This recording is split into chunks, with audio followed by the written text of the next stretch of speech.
প্রিয় দর্শক, আজকে আপনাদের একটু ভিন্ন ধরনের চিকেনের রেসিপি করে দেখাবো। তার জন্য এই রেসিপি পুরো দেখার আমন্ত্রণ জানাচ্ছি। চিকেনের রেসিপি দেখতে যতটা লোভনীয় হয়েছে, খেতে তার চাইতে অনেক মজার হয়েছে। রান্নাও ভীষণ সহজ। চলুন আপনাদের দেখিয়ে দিচ্ছি। এখানে পালং শাক বেছে ধুয়ে পরিষ্কার করে নিয়েছি। গ্যাসে হাই হিটে জল গরম করে নিয়েছি, পালং শাক দিয়ে দিলাম। এইভাবে 1 মিনিট জাল করে নেব। খুব বেশি জাল করার দরকার হবে না, 1 মিনিট জাল করে নিলেই হয়ে যাবে। আমার জাল করে নেওয়া হয়ে গেছে। দেখুন, আমি ছাকনায় করে জল ছেঁকে তুলে নিচ্ছি। জল ছেঁকে তুলে নিয়ে আমি ঠান্ডা করে নেব। ঠান্ডা করে নিয়ে মিক্সচার জারে দিয়ে দিলাম। একদম মিহি পেস্ট করে নেব। গ্যাসে কড়াই চাপিয়ে দিয়েছি।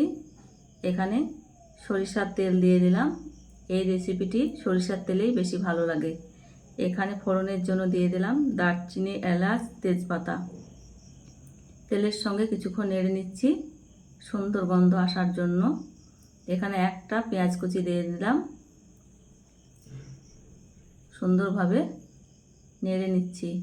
এখানে দিয়ে দিচ্ছি একটি টমেটো কুচি।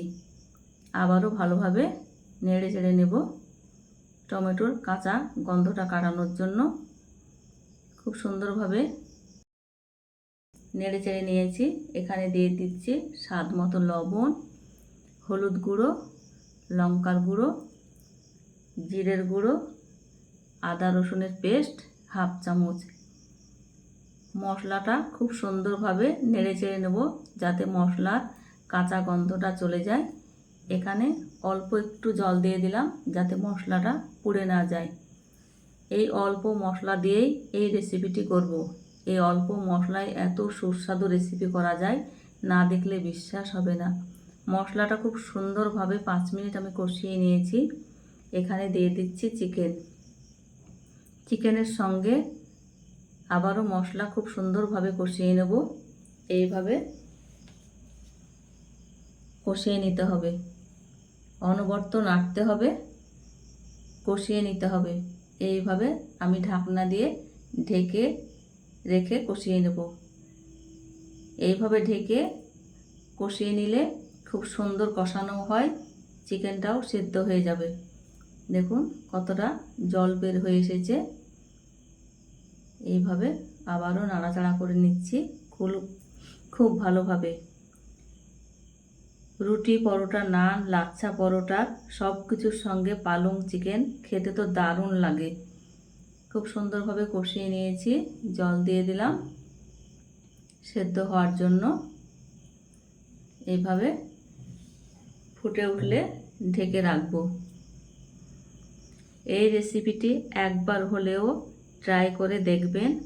এত কম উপকরণ দিয়ে সুস্বাদু রেসিপি বানানো যায়, আপনারা না বানালে মিস করবেন। আবারও ঢাকনাটা আমি তুলে নিচ্ছি।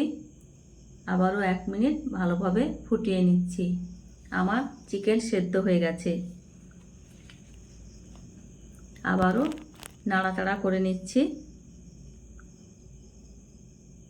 আপনারা অনেকেই এই রেসিপিটি দেখছেন কিন্তু কমেন্টে জানাচ্ছেন না। আপনাদের ফিডব্যাক প্লিজ আপনারা কমেন্টে নিশ্চয়ই জানাবেন আপনাদের কেমন লাগলো।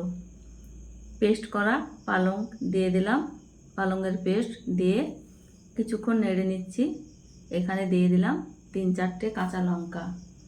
আবারও কিছুক্ষণ ঢেকে রাখছি। আমার চিকেন হয়ে গেছে। দেখুন, ওপর দিয়ে ধনেপাতা কুচি ছড়িয়ে দিলাম। হয়ে গেছে। এবার আমি নামিয়ে নিয়েছি। নামিয়ে নিয়ে একটি প্লেটে তুলে নিচ্ছি। খুব কম সময়ের মধ্যে অল্প মশলায় এত সুন্দর, এত সুস্বাদু রেসিপি করা যায়, আপনারা না দেখলে বিশ্বাস করবেন না। আপনাদের যদি এই ভিডিওর কোনো অংশ একটুও ভালো লেগে থাকে, বন্ধুদের সঙ্গে বেশি বেশি শেয়ার করে দিবেন। লাইক, কমেন্ট, সাবস্ক্রাইব করে পাশে থাকবেন। দেখুন, দেখতে তো দারুণ হয়েছে, এতটাই ভালো লাগছে। কমেন্ট করে মূল্যবান মতামত জানাবেন।